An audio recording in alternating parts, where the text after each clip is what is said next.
Frères et sœurs, je vous annonce la bonne nouvelle d'une grande joie qui sera pour tous, pour toutes. Aujourd'hui, dans la ville de David, il vous est né un Sauveur, qui est le Christ, le Seigneur. Nous recevons de Dieu et de ce Christ la grâce, la joie et la paix dans notre cœur et dans notre vie. Amen. Peut-être fallait-il que l'enfant naisse de nuit pour qu'il fasse jour dans le monde. Peut-être fallait-il être dans la nuit pour découvrir la lumière. Peut-être faut-il aimer la nuit pour que le matin y dessine sa promesse. Ce qui nous arrive en cette nuit dans le visage d'un tout petit, c'est ce qui arrive chaque fois que le sourire d'un enfant brise nos défenses. Ce qui nous arrive, c'est une douceur qui n'est pas de ce monde. Non pas une douceur de pacotille, de celle qui nous écœure, mais une douceur qui éveille le cœur à la joie d'être, à la joie de naître. Ce qui nous arrive, c'est que Dieu n'a pas d'autre chemin que nous pour venir jusqu'à nous. C'est en nous que la douceur attend de faire son lit. C'est à nous qu'il revient de bercer Dieu. Car la nouvelle de Noël, c'est celle-ci. C'est Dieu entre nos mains pour que se lève demain. C'est Dieu en attente de notre tendresse pour que vive sa promesse. C'est Dieu au berceau de notre âme pour qu'en nous veille sa flamme. Amen.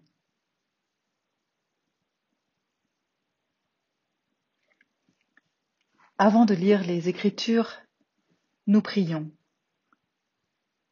Dieu que personne n'a jamais vu, Dieu que Jésus nous a dévoilé en habitant parmi nous, plein de grâce et de vérité, ouvre nos yeux et nos cœurs, afin qu'en recevant ta parole, nos ténèbres se dissipent et nos vies deviennent lumière. Amen. Nous lisons dans l'Évangile selon Luc, au chapitre 2, les versets 1 à 19.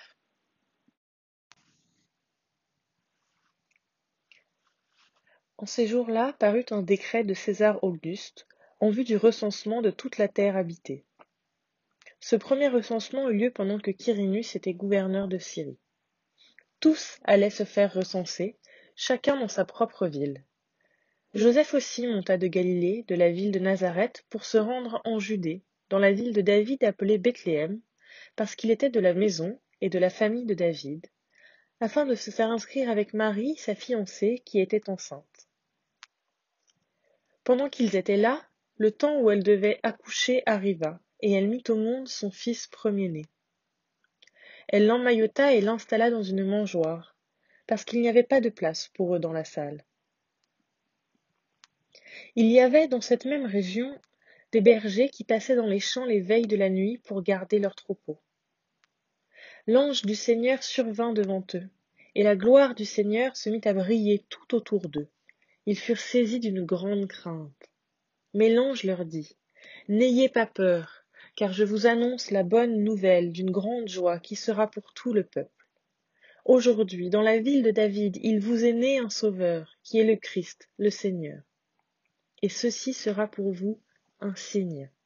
Vous trouverez un nouveau-né emmailloté et couché dans une mangeoire. » Et soudain il se joignit à l'ange une multitude de l'armée céleste qui louait Dieu et disait : « Gloire à Dieu dans les lieux très hauts, et sur la terre, paix parmi les humains, en qui il prend plaisir. » Lorsque les anges se furent éloignés d'eux vers le ciel, les bergers se dirent les uns aux autres : « Allons donc jusqu'à Bethléem, et voyons ce qui est arrivé, ce que le Seigneur nous a fait connaître. » Ils s'y rendirent en hâte et trouvèrent Marie, Joseph et le nouveau-né couchés dans la mangeoire. Après l'avoir vu, ils firent connaître ce qui avait été dit au sujet de cet enfant. Tous ceux qui les entendirent s'étonnèrent de ce que disaient les bergers. Marie retenait toutes ces choses et y réfléchissait. Quant aux bergers, ils s'en retournèrent en glorifiant et louant Dieu pour tout ce qu'ils avaient entendu et vu, conformément à ce qui leur avait été dit.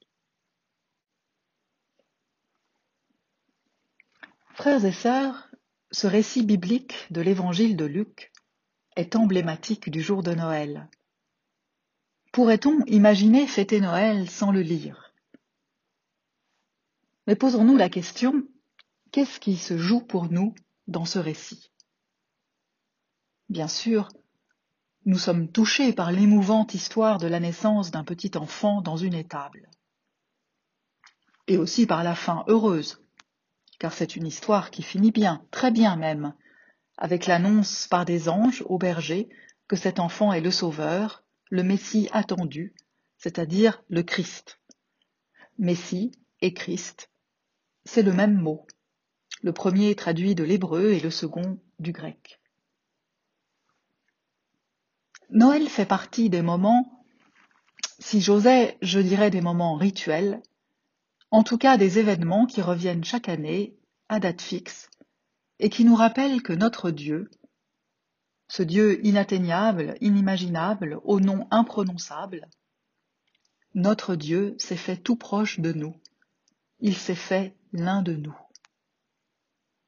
Il me semble tout de même que Pâques est un événement qui, plus encore que Noël, nous montre ce que Dieu veut nous dire par l'intermédiaire de Jésus.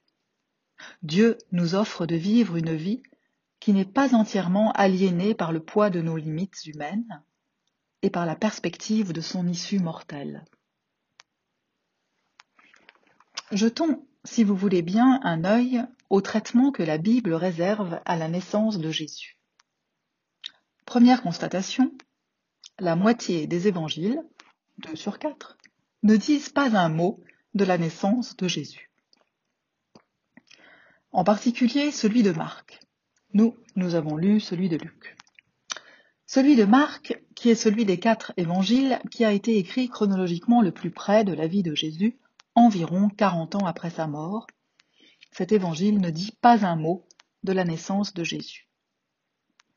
De même, l'évangile de Jean commence également son récit à l'âge adulte de Jésus et ne parle jamais explicitement de la naissance de Jésus.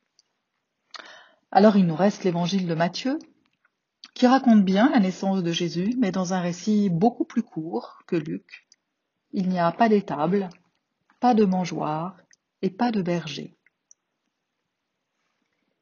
Alors peut-être que la correspondance de l'apôtre Paul nous donnerait plus d'indices.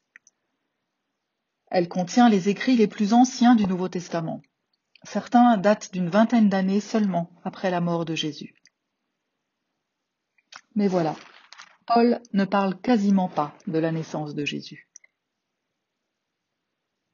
J'ai trouvé 2 passages qui y font allusion.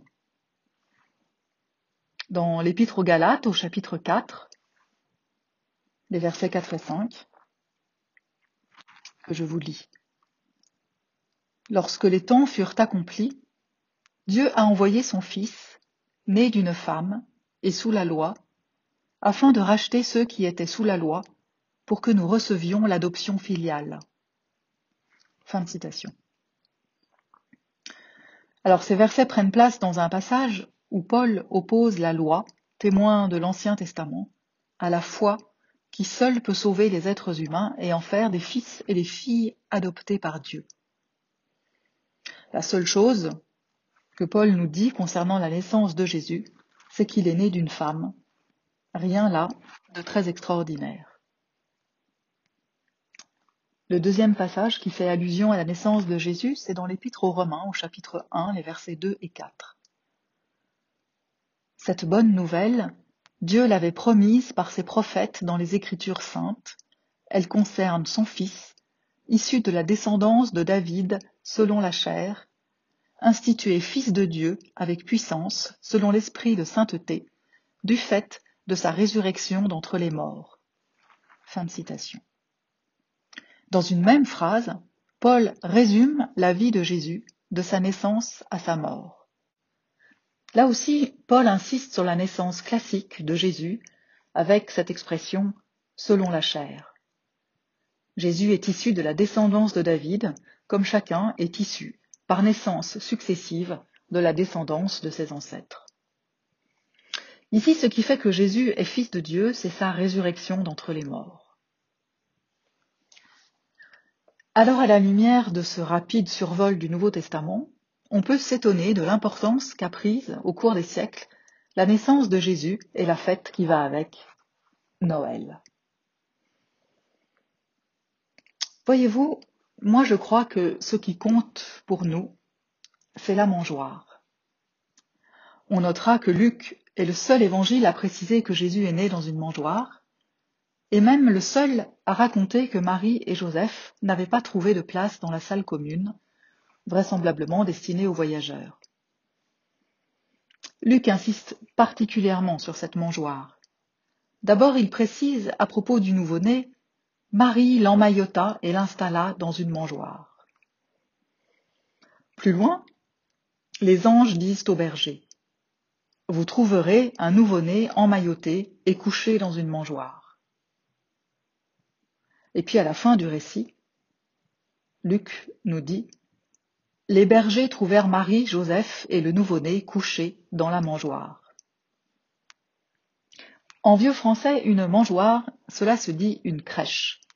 Et c'est de là qu'est venu le nom de cette représentation, de cette scène que l'on fête à Noël dans divers matériaux, cette petite maison représentant une étable, avec ses légendaires animaux, l'âne et le bœuf.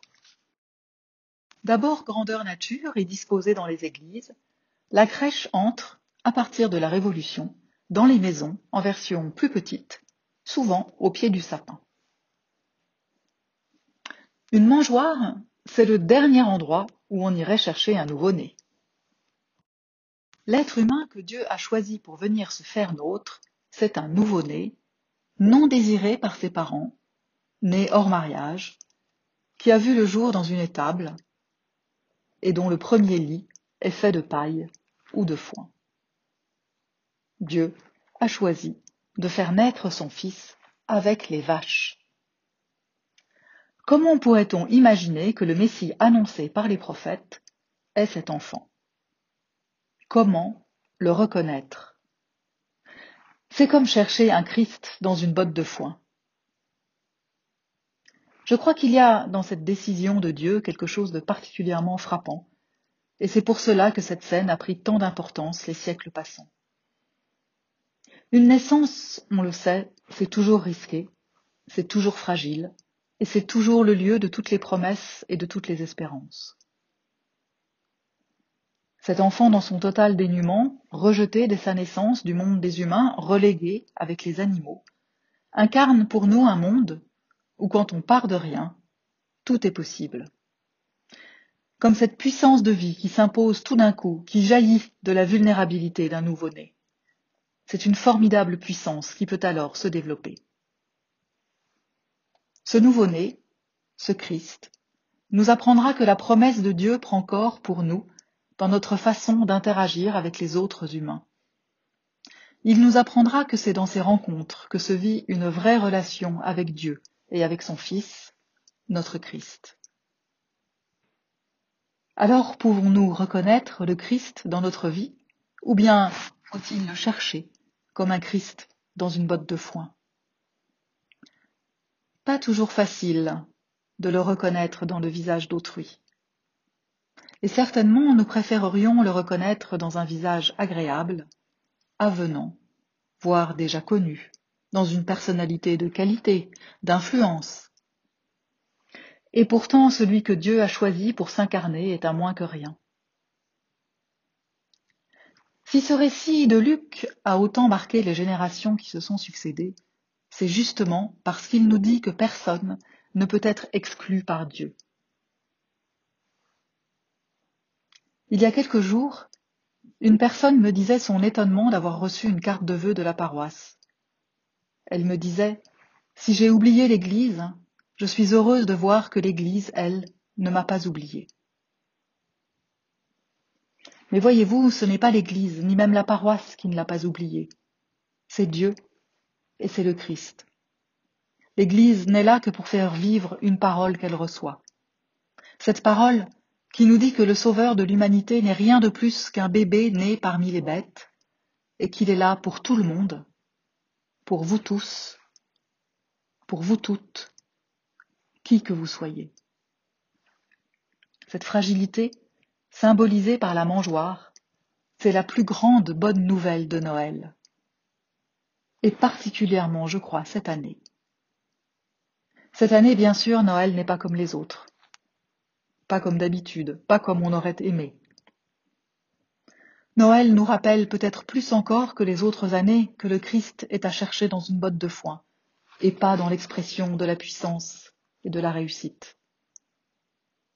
Après une crise que nous avions envisagée ponctuelle au printemps, et qui s'est transformée en course de fond, nous éreintant les uns les autres sur plusieurs plans, et sans encore aucune visibilité pour l'année à venir, nous sommes vulnérables, parfois blessés, en tout cas fragiles. L'instabilité de la situation, l'incertitude qu'elle entraîne, nous affaiblissent, nous précarisent. Alors Noël prend tout son sens. Aujourd'hui, Dieu vient vers nous. Il vient à notre rencontre dans ce qu'il y a de plus faible et de plus improbable. Parce que c'est là, au creux de notre vulnérabilité, que la puissance de Dieu se fait sentir. Amen.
Nous nous unissons dans la prière d'intercession.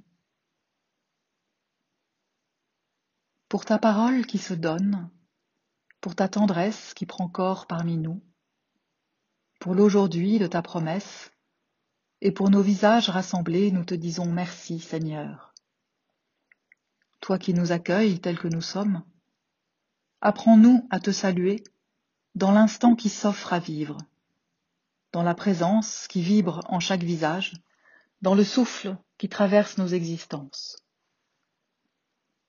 Nous te confions ceux et celles qui vacillent sous le choc d'une séparation ou d'une maladie. Nous te remettons ceux et celles qui sont dans l'ombre et ne supportent pas la lumière. Recueille dans ton amour de père les blessures qui nous font boiter et permets qu'un goût de naissance rejoigne ceux et celles qui chancellent dans la confiance en eux-mêmes. Amen.